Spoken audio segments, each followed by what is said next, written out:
Bienvenido a una introducción al método de prueba matemática de la prueba directa desde una perspectiva lógica. El estilo más simple de prueba es una prueba directa, a menudo todo lo que se requiere para demostrar que algo es sistemático. Explicación de lo que significa algo. Las pruebas directas son especialmente útiles a la hora de probar implicaciones. El formato general para demostrar si P, entonces Q es verdadera es asumir P es cierto. Explicar.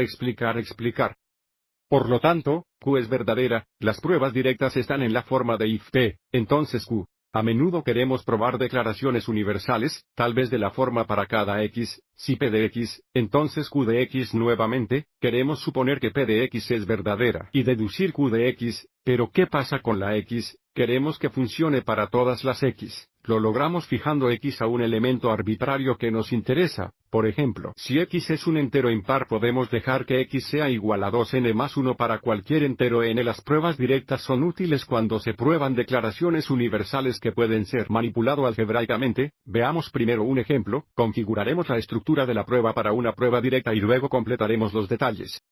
Probemos para todos los enteros n si n es par, entonces n al cuadrado es par. El formato de la prueba será este, sea n un entero arbitrario, supongamos. N es incluso explicar. Por lo tanto, n al cuadrado es incluso para completar los detalles. Básicamente explicaremos lo que significa que n sea par. Entonces mira lo que eso significa para n al cuadrado. Aquí está la prueba completa.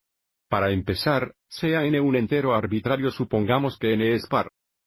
Entonces n es igual a 2k para un entero k. Ahora n al cuadrado es igual al cuadrado de 2k, que es igual a 4k al cuadrado. Lo que podemos también escribe como 2 por 2k al cuadrado, ya que 2k al cuadrado es un entero, y n al cuadrado es igual a 2 veces 2k al cuadrado. Nota: n al cuadrado es un múltiplo de 2, por lo tanto, n al cuadrado es par y la prueba está completa. Echaremos un vistazo a otra prueba directa en el siguiente video. Espero que te haya resultado útil.